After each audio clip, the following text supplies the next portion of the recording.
Hello, flute people. We have reached the end of page 17. This is number 66, called Excellence in Composition, Carnival of Venice. Now, the Carnival of Venice is an Italian folk song that has been around in the wind and string literature for a long time.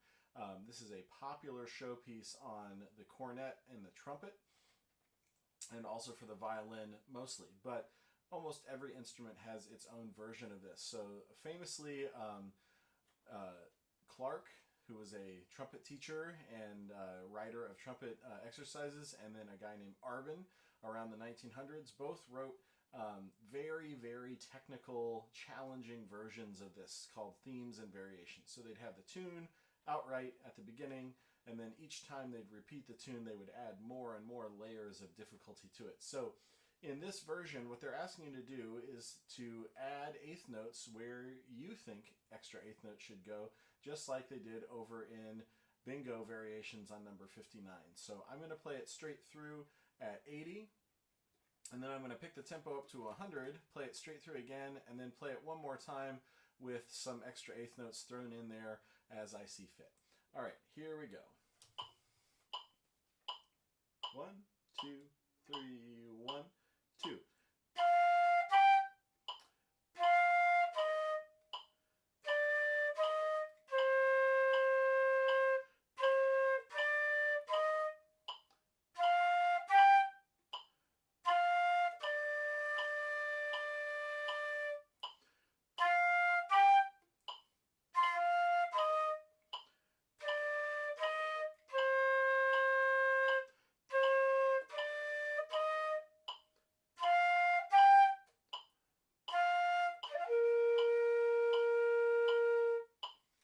Notice that in the road map here, we have a pickup note that's all by itself in front of the forward repeat sign. So when we get down to the first ending in the second line, we're actually going to jump back up to the second note. The pickup is built into the first ending there. Instead of having to go back to a partial measure, we just add the note that would be the pickup at the tag of the first ending there.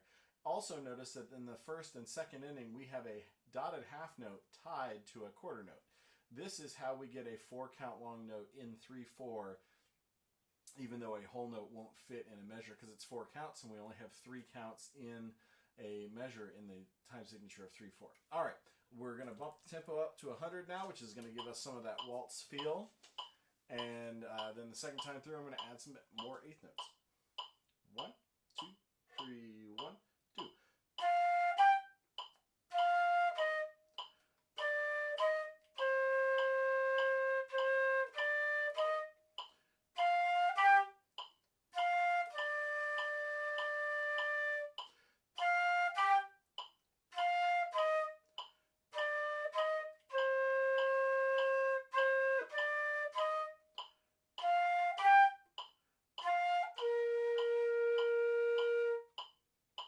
Here we go with some extra eighth notes.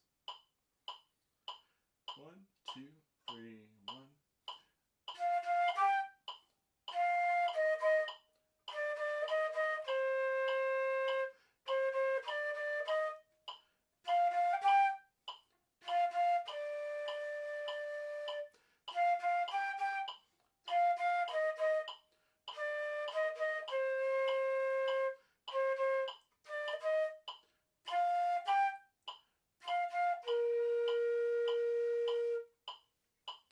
Now you make up your own version of eighth notes and put them wherever you want.